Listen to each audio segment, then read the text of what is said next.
ఓం శ్రీమాత్రే నమః. ఆదిత్యాయ సోమాయ మంగళాయ బుధాయ చ గురు శుక్ర శనిభ్యశ్చ రాహవే కేతవే నమః. ఏ నక్షత్రాల వాళ్ళకి ఏ నక్షత్రాల వాళ్ళతో వివాహం జరపాలి అనేది మనకి అడిగారు. చాలామంది అడుగుతున్నారు ఈ విషయాన్ని. ఏ నక్షత్రాలు అంటే కనుక ఒకటే గుర్తుపెట్టుకోండి, మీరు తారాబలం చంద్రబలం అనేది మనకి పంచాంగంలో ఉంటుంది. అందులో మనకి ఒక విషయంలో ఒక టేబుల్ వేసి ఉంటుంది, చక్కగా టేబుల్ వేసి ఉంటుంది. పంచాంగం మొదట్లోనే 4-5 పేజీల తర్వాత ఉంటుందన్నమాట, టేబుల్ వేసి ఉంటుంది. అది ఎలా ఉంటుంది అంటే, సపోజు అప్పుడు మనకి మన నక్షత్రం నుంచి, అంటే అమ్మాయిలైతే అమ్మాయి నక్షత్రం నుంచి పొంతనలు చూసుకునేటప్పుడు అబ్బాయి నక్షత్రం పొంతన చూసుకుంటాం కదా. అదే విధంగా ఫస్ట్ పాయింట్. రెండవ పాయింట్ ఏంటంటే కనుక మనకి నక్షత్రాలు ఏం పడతాయి ఏం పడవు అనే దానికి, సపోజ్ మీ నక్షత్రాన్ని తీసుకుంటే మీ నక్షత్రం అశ్విని నక్షత్రం. ఈ అశ్విని నక్షత్రానికి క్షేమతార ఏమిటి, సంపత్తార ఏమిటి, మిత్రతార ఏమిటి అనేది, సాధన తార ఏమిటి, పరమమిత్రతార ఏమిటి అనేది చూసుకోవాలి. అంటే మనకేం కలిసి వస్తున్నాయి?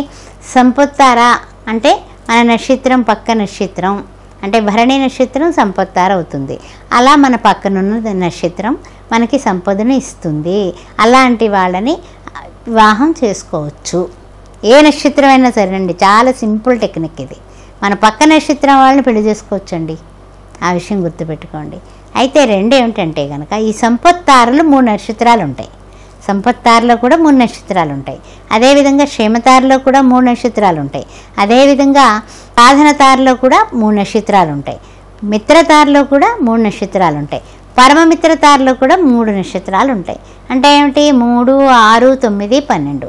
ఈ 12 నక్షత్రాల్లో ఏదైతే మనకి అన్ని విధాలా కూడా యోగదాయకమో ఆ నక్షత్రాల వాళ్ళని కొంతమందిని ఎంపిక చేసుకుని ఆ నక్షత్రాలు పట్టుకొని కూర్చొని ఆ నక్షత్రాల వాళ్ళు వస్తే అప్పుడు వారికి మనకి అన్ని విధాలా కూడా, అంటే ఏమిటి, ఆర్థికమైన పరిస్థితులు, ఆ జీతం బాగుండాలి, అందాలు ఉండాలి, జుట్లు ఉండాలి. ఆ తర్వాత ఇంకా చెప్పాలంటే కనుక వాళ్ళకి అందము ఇదే కాకుండా చదువు కూడా చాలా చాలా ఇంపార్టెంట్. కాబట్టి మనం బీటెక్ చేస్తే అవతల వాళ్ళు బీటెక్ ఎంబీఏ ఎంటెక్ అలా చేయాలి.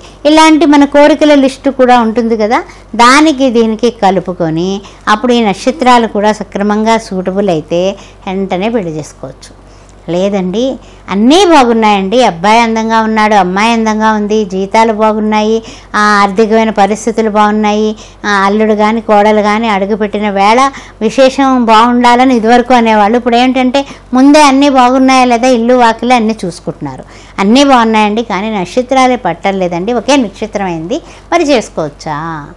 ఏక నక్షత్రంలో కూడా కొన్ని నక్షత్రాలు అయితే వివాహం చేసుకోవచ్చు. పాదాలు తేడా ఉండాలి. ముందు అబ్బాయి పాదం అశ్విని నక్షత్రం ఉందనుకోండి, 1వ పాదం అబ్బాయి అనుకోండి, 2వ పాదం 3వ పాదం 4వ పాదం అమ్మాయి అనుకోండి, చేయొచ్చు. అలా కొన్ని నక్షత్రాలకు మాత్రమే ఈ అర్హత ఉంది. అవి జాగ్రత్తగా మనం చూసుకోవాలి. అందువల్ల జ్యోతిష్యుల అవసరం చాలా ఉంటుందండి.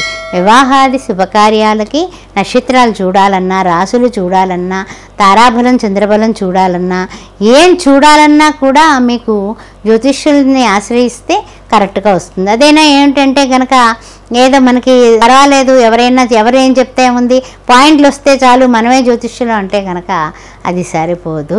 బాగా గుర్తుపెట్టుకోండి. లగ్నం ఎక్కడ ఉంది, లగ్నాత్తు ఎవరెవరు ఎలా ఉన్నారు, చంద్రాత్తు ఎలా ఉన్నారు, శుక్రాత్తు ఎలా ఉన్నారు, నవాంశ ఎలా ఉంది, భావచక్రాలు ఎలా ఉన్నాయి, అన్ని పరిశీలన చేసే పొంతనలు చేయాలి. ఆయుర్దాయం ఎలా ఉంది, చాలా ముఖ్యం కదా. మరి నక్షత్రాలు ఒకటే సరిపోతాయా? లేదు, అన్నీ ఉండాలి. అన్నీ ఉన్నప్పుడు అప్పుడు మనం ముందుకు పడితే చక్కగా వాళ్ళది 100 సంవత్సరాల జీవితం చాలా బాగుంటుంది. లేకపోతే కనుక కొన్ని విషయాల్లో అల్పాయుష్కులు అయితే కనుక వాళ్ళకి 40 ఏళ్లకే నిండు నీళ్ళు నిండిపోతున్నాయి. అలాంటప్పుడు ఆ అమ్మాయి యొక్క జీవితం అధోగతి పాలైపోతుంది. అందువల్ల ఈ విషయాలన్నీ గుర్తుపెట్టుకొని చాలా జాగ్రత్తగా పొంతనలు కానీ, నక్షత్రాలు కానీ, గ్రహాలు కానీ, అన్ని రకాల విషయాలని కూడా జ్యోతిష్య శాస్త్రాన్ని మీరు కంప్లీట్గా ఉపయోగించుకొని దాని నిమిత్తం మీరు చేసే ప్రతి వివాహాది శుభకార్యాల విషయంలో జాగ్రత్తగా ముందుకు అడుగులు వేయండి. మీరు కొంచెం ఏంటంటే కనుక వాళ్ళు దర్శనం తీసుకుంటారు కాదని అంటలా, కానీ దానికోసం ఆలోచించకండి. 100 సంవత్సరాల జీవితం అండి బాబు. ఆ విషయాన్ని గుర్తుపెట్టుకోండి. చక్కగా మీరు నక్షత్రాలు పట్టమే కాదండి, తతిమా అన్నీ ఎలా ఉన్నాయి, ఎంక్వైరీ ఎలా అయితే చేస్తామో అలాగే జ్యోతిష్య శాస్త్ర ప్రకారము ఈ యొక్క ఏదైతే మనకి రాశి చక్రం ఉందో దాని మీద మనం గట్టిగా ఎంక్వైరీ చేయాలి. చేసి నిర్ణయం తీసుకోండి. ఆయురారోగ్యాలతో అష్టైశ్వర్యాలతో సుసంతానంతో సుఖంగా ఉండండి. మీ పిల్లలకి మంచి జీవితాలు, మంచి జాతకవంతులతోటి వివాహాలు చేయండి. ఓం శ్రీ మాత్రే నమః.